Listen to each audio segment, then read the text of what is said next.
नमस्कार मित्रांनो, शेतकरी ब्लॉगमध्ये स्वागत आहे मित्रांनो. तर आपण तिकडे बैलांना पाणी पाजून आणले. तिकडे आपल्या हळद पाहू शकतो मित्रांनो. त्यांच्यासाठी स्पेशल बनवलेले आणि आता त्यांना पाणी पाजून व्यवस्थित त्यांना बांधून दिलेले आहे. त्यांना मक्काचा चारा, गहूचा चारा, वाटाण्याचा चारा, सोयाबीनचा चारा असं 3-4 चारा मिक्स करून टाकून दिलेले आहे. ते आरामात खात आहे मित्रांनो. त्यांना पाऊस एवढा मोठा झाड आहे, झाडाखाली बांधून दिलेले आहे.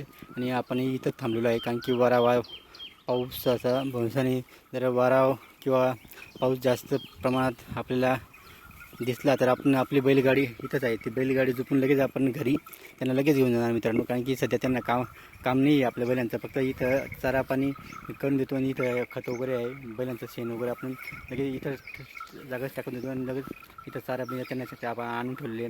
चारा पहिले जिथं होता ते नांगरणी करून घेतलं आणि चारा जे काय आहे ते इकडे ठेवून घेतले. म्हणजे त्यांना केव्हा पाऊस येतो तोपर्यंत आपण इथंच चारा खाऊ घालणार मित्रांनो. जेणेकरून त्यांनाही मोकळ्या वातावरणामध्ये खूप भारी असं हवाशीर असल्यामुळे त्यांनाही चांगलं वाटतं. आणि आपण जर घरी जर असलो तर किती डामट वाटतो आपल्या मित्रांनो. ते कुठून हवा येईल असं वाटतं, तर आपण पंखा वगैरे चालू करून बसू शकतो त्याच्या खाली. पण हे बैल आहेत आपले मुख्य जनावर आहेत, ते त्यांना काय माहिती गरम होते ते आपल्याला कोण फॅन वगैरे लावणार असं होतं ना. तर त्यांना असं आपण मोकळ्या ठिकाणी सध्या आपण बांधून दिलेलं आहे की त्यांची थंडीगार हवा एकदम भारी आणि लिंबाच्या झाडाखाली त्यांना हवा वगैरे येत असते. म्हणून आपण त्यांना निवांतही चारा वगैरे खाता येईल अशा पद्धतीने आपण त्यांना बांधून दिले पाहू मित्रांनो.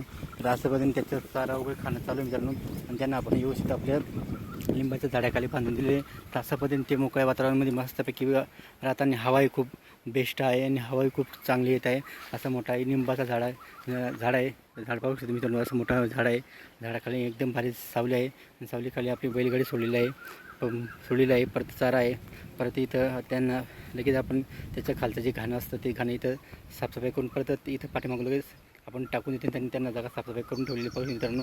ते हे जे आता शेण पडलेलं आहे हे शेण उचलून लगेच आपल्याला इकडे साईडला टाकून द्यावं, जेणेकरून त्यांना बसायला मोकळं होईल. यासाठी आपण हवेशीर बैल इथं बांधून दिले आहेत. ते बैल वगैरे चारा खाता मित्रांनो.